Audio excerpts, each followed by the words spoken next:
Thought I'd talk about finding a voice in writing. And it's something I struggled with for a long time. How can someone know that my words are actually mine? Because people will sometimes say in a comment, I was reading this post and it sounded like you, and then I looked down and I realized it was you. Or I read this post in your voice. I'm starting to get that a lot. And yeah, finding my voice. I remember starting off as a painter and an illustrator, then going into writing for right around 35. I always wondered, how did people find their voice? Like, it was cartoonist Michael Leunig. He kind of found his at the age of 28. And when I was 28, I was going, oh my God, it's complete. He's got this complete whole world and world view. And it was incredible. And I was still, sometimes I wasn't even sure what I thought or what I was thinking. And borrowing opinions from fellow 20-year-olds going, that sounds like a nice thought that I should probably have. I don't know. But there were some thoughts that came through that were actually mine. When I look back, I remember 20-year-olds back in the 90s boycotting certain things. And I thought, this is just all a fashion show. And it still happens like 30, 40 years later. Nothing's changed. And so some part of me knew that back then, but it was too afraid to say anything. Yeah, I look back now and I realize a little bits and the glimmers of myself that were kind of trying to shine through as my own thoughts that would stick with me 30 years later. That I go, oh, that's where that came from. That's the part of me that was actually me all along. It sort of started to fortify itself more recently when I started making videos and talking and my actual voice.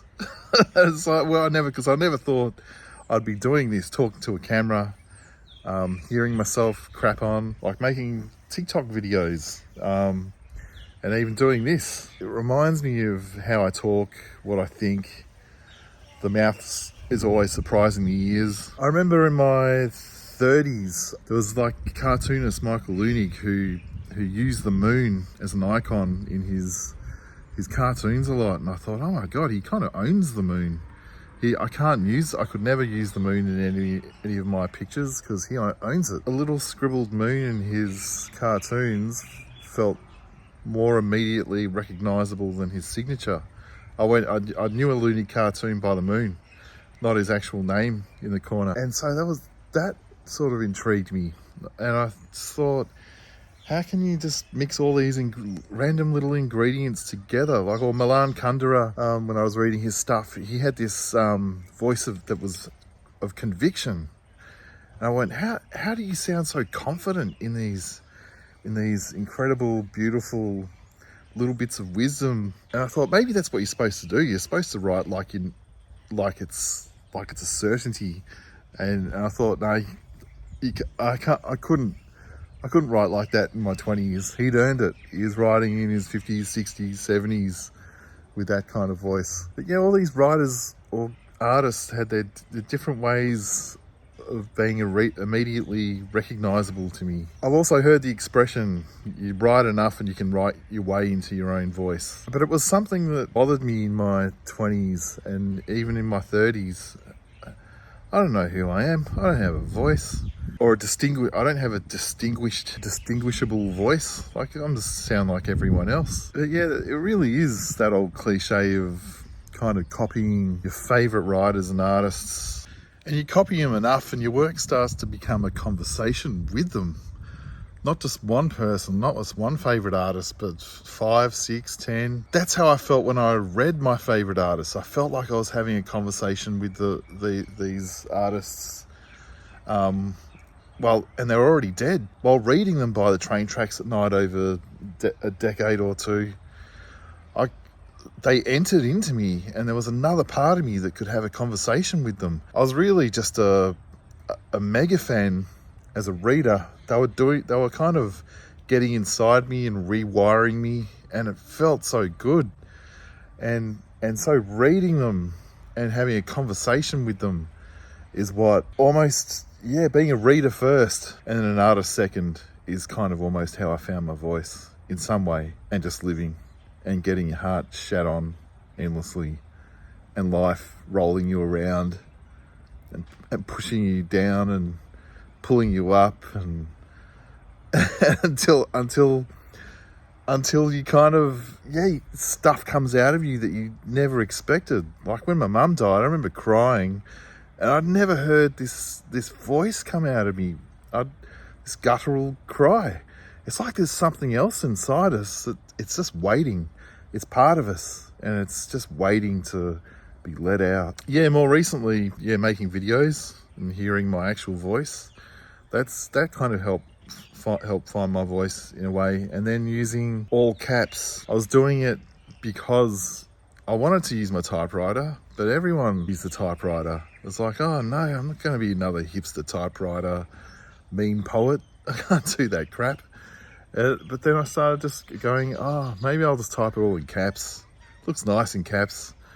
No one's really doing it. I'll just do a few like that. It sounds like it's shouty, and it sounds ridiculous. Part of me thought I never wanted my words to be taken seriously anyway. They may as well sound like me shouting. I'm not a great wordsmith. I thought my caps, all caps, kind of suited that kind of fun, shouting, messy vibe. Then it just kind of stuck.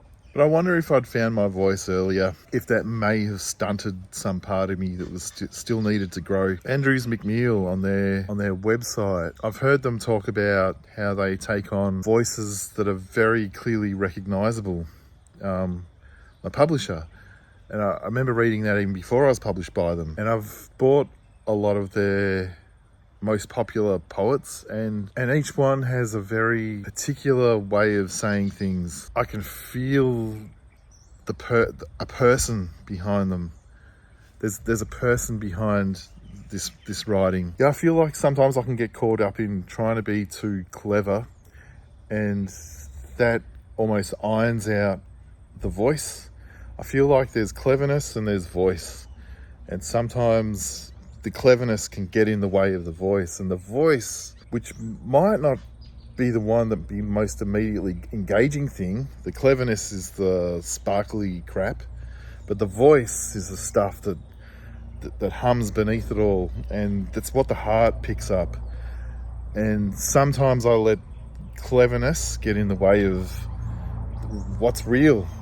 and reading through a lot of these Andrew McNeil's poets, I'm going, this voice, it might not always be sparkly, clever crap, but there's a real voice behind some of these poets. And I feel like it's something I need to take more chances and risks with, this voice thing. Darby Love, the book, worked so well. Only in retrospect I know that happened, because Mum's voice is so distinct. You can really feel her, the way she sort of saw the world. Yeah, and I love how voice can lead to cleverness. How the voice dictates almost how the cleverness is framed, or how the interesting thing is being looked at. Because you look at a lot of advertising and it's always about cleverness. It's almost never about voice. It has to be a high ceiling, clever idea. It never feels personal. It's trying to catch as many part of the addiction, part of the brain as possible real quick. It's why it rarely catches the heart. And so I find that interesting. I find it interesting, the balance between voice and cleverness. But yeah, if I had to say practical advice for finding a voice, copy all your favorite artists, as many as you can. Sometimes you'll start off with, this person's my favorite artist. They're irreplaceable. Never going to be another one. And then you'll find another one, and then you think, that's it. This is the end. And then you find another one, and all of a sudden, all these beautiful views of the world sort of enter into you. You have no choice, and they all become a part of you. They inhabit you, and they almost become part of your creative DNA, whether you like it or not. And then by living life, so much shit will happen to you that the heart will be forced to regrow each time with a mulch heap of your own voice that combines with all your favorite artists who've been there before, and just writing crap and talking crap, letting ears be surprised by your mouth. You never know what you're going to say. That's interesting. And reacting to things. Reacting to things is impulsive. And impulse is generally derided by society. It's like, oh, don't be impulsive. Society will always say, you can't control what happens to you, but you can always control what you do. And creativity isn't about control. It's the opposite of that. So reacting to something in a creative way, if it's not being beaten out of you by the so-called wisdom of society, that's a way of finding your voice. It's a spark. It comes out, and you don't know how it's going to happen, and that's an incredible way. You add that to the mix, and all of a sudden, there's this extra interesting things happening. And when it happens, you'll probably forget that you were trying to find your voice in the first place because it's just already happening without even knowing. And then you go, oh. This is the voice. I don't know, and it's always evolving and finding new feet. But there's always that interesting through line. I go back and look, like I said earlier. I go back and look at the things that I thought in my 20s and teens to now, and there is the interesting through line that has only come to the surface now as I look back. It's always there. It's just a matter of, sticking with it, and eventually it just it finds itself.